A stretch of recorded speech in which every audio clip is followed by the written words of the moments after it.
नमस्कार। GSM college के YouTube channel पर मैं वंदना आपका स्वागत करती हूँ। आज मैं अपने वीडियो में विभिन्न अवस्थाओं में शारीरिक विकास के बारे में चर्चा करूँगी।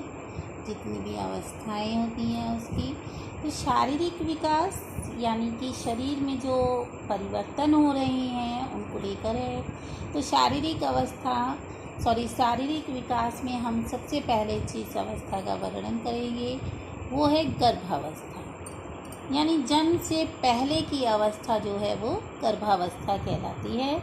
इस अवस्था में बालक का जो शारीरिक विकास है उसके संपूर्ण जीवन में सबसे अधिक महत्वपूर्ण होता है, क्योंकि इस काल में एक साधारण सा फर्टिलाइज्ड ओवम जो है वो एक मानव के आकार में बदल जाता है।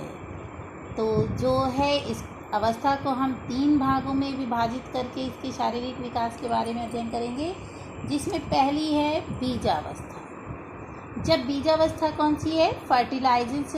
फर्टिलाइजेशन से लेकर केवल 2 वीक्स तक की जो पीरियड है वो बीजावस्था कहलाता है।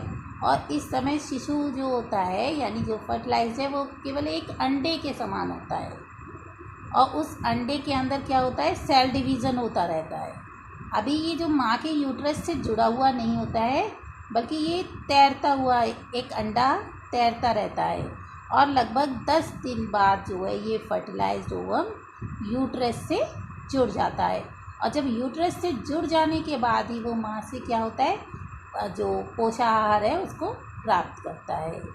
इसके बाद की अवस्था है यानी बीज अवस्था में अगर शारीरिक विकास देखा जाए तो केवल सेल डिवीज़न हो रहा है, एक अंडे के रूप में है उसका शरीर। अगली जो पीरियड आता है उसका भ्रूण अवस्था का, वो है दूसरे सप्ताह के अंत से लेकर 2 महीने तक की, यानी कि 2 सप्ताह कितना हो गया? 15 दिन के बाद जब 2 महीने तक की अवस्था जो है वो भ्रूण अवस्था कहलाती है। अब इस अवस्था में परिवर्तन बहुत तेज़ी से होता है इसके शरीर में। अब क्या है, पहले वो अंडा था वो अब एक छोटे से व्यक्ति का रूप धारण कर लेता है, और जो सेल थे वो अब 3 लेयर्स में क्या हो जाते हैं? चेंज हो जाती है।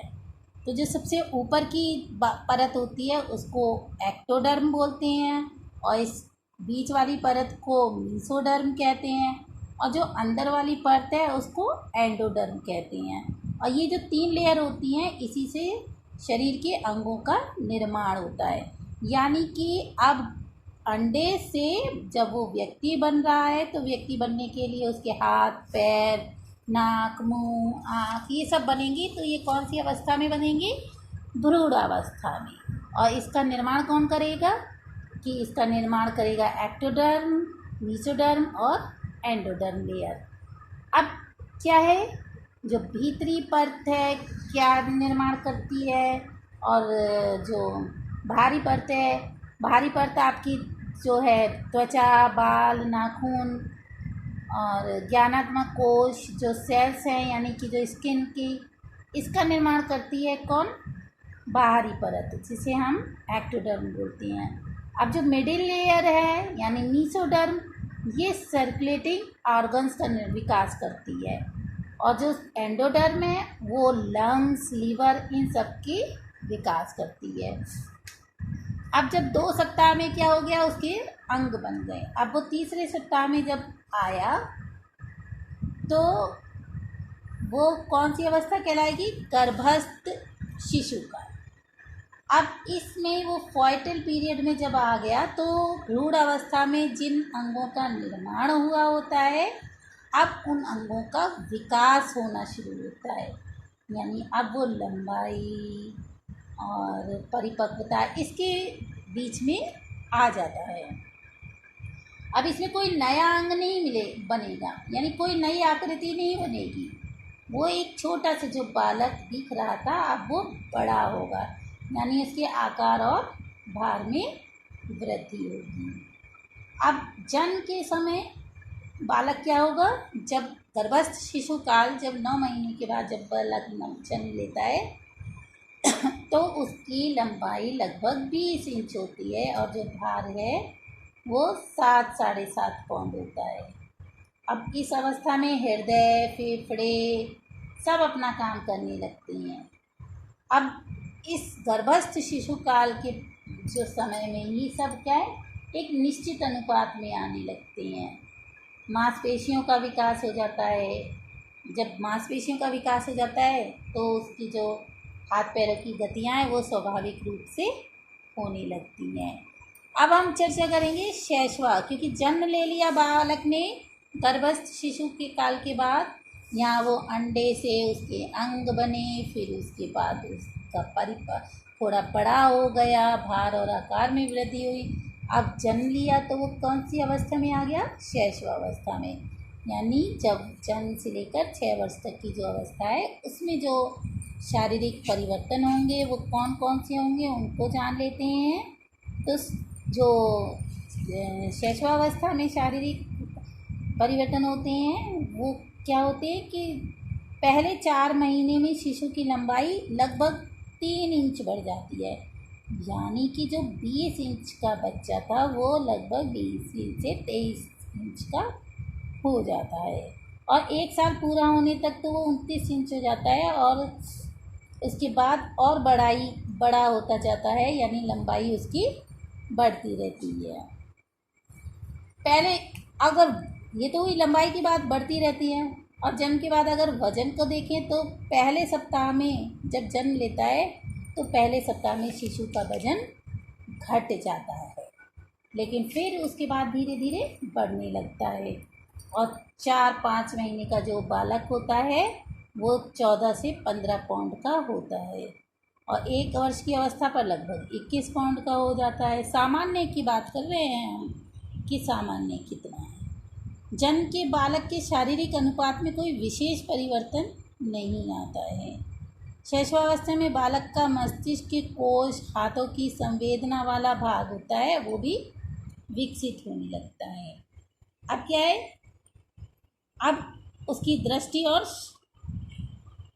श्रवण संवेदना पर फर्क पड़ना शुरू हो जाता है। यानी शैशवावस्था में वो सुनना, संवेदना ग्रहण करना, इन सब का विकास होने लगता है।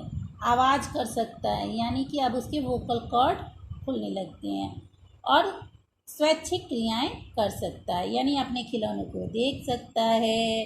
शैशवावस्था में अजनबी व्यक्ति के प्रति अपनी प्रतिक्रिया व्यक्त कर सकता है। इस अवस्था में हाथ पैर और शारीरिक विकास बहुत अधिक होता है, और बालक क्या करने लगता है, क्योंकि शारीरिक विकास खूब अच्छा होने लगता है तो वो बैठना, खड़ा होना, चलना सीख जाता है। शारीरिक विकास जो है, जो अगर मांसपेशियों के दृष्टि से देखें तो जो लड़कियों की मांसपेशियां होती हैं वो थोड़ी कोमल होती हैं, और जो लड़कों की हैं वो थोड़ी ज़्यादा कठोर होती हैं और शक्तिशाली होती हैं। इस अवस्था में दूसरे तीसरे महीने से बच्चों के जबड़ों में क्या है, दांतों का भी विकास शुरू हो जाता है। शैशवावस्था में चेंजेस देखिए, लंबाई में भी हो रहा है, वजन में भी हो रहा है, और आंतरिक देखें तो बच्चों के जबड़ों में दांतों का विकास शुरू हो जाता है। यानी तीसरे महीने से निकलना स्टार्ट हो जाते हैं, और अस्थायी दांत बच्चे की 4-5 महीने की आयु से शुरू हो जाते हैं। यानी 7वें महीने 8वें महीने से बालक में अस्थायी दांत दिखने लगते हैं। मसूड़ों का थोड़ा सा टाइट होना वो 3 महीने के बाद से शुरू हो जाता है, 4-5 महीने के बाद, और जब दिखने लगते हैं तो वो 9 मास तक लगभग 4 दांत निकल आते हैं। हर बच्चे का अलग अलग है, ये व्यक्तिगत विभिन्नता के अंतर्गत आ जाता है कि किसी बालक के 9 महीने में निकल आते हैं, किसी के 1 साल के बाद निकलते हैं। तो ये कोई इतना बड़ा जो है वो नहीं है जिस पे चर्चा की जाए। लड़कियों में लड़कों से पहले दांत निकलते हैं। इस अवस्था में जो शारीरिक परिवर्तन है, विकास है, वो बाहरी के साथ साथ आंतरिक जो है उसका भी विकास होता रहता है। अगर शैशवावस्था की बात करें तो जन्म के समय जो है हड्डियों की दृष्टि से देखें तो जन्म के समय हड्डियों की संख्या लगभग 270 होती है। लेकिन जब तक वो शैशवावस्था को पार करता है, 6 वर्ष की आयु का होने लगता है, तो उसकी संख्या बढ़ जाती है, लगभग 300 हो जाती है। बाद में जब बाल्यावस्था में और किशोरावस्था में आके वो कम हो जाती है।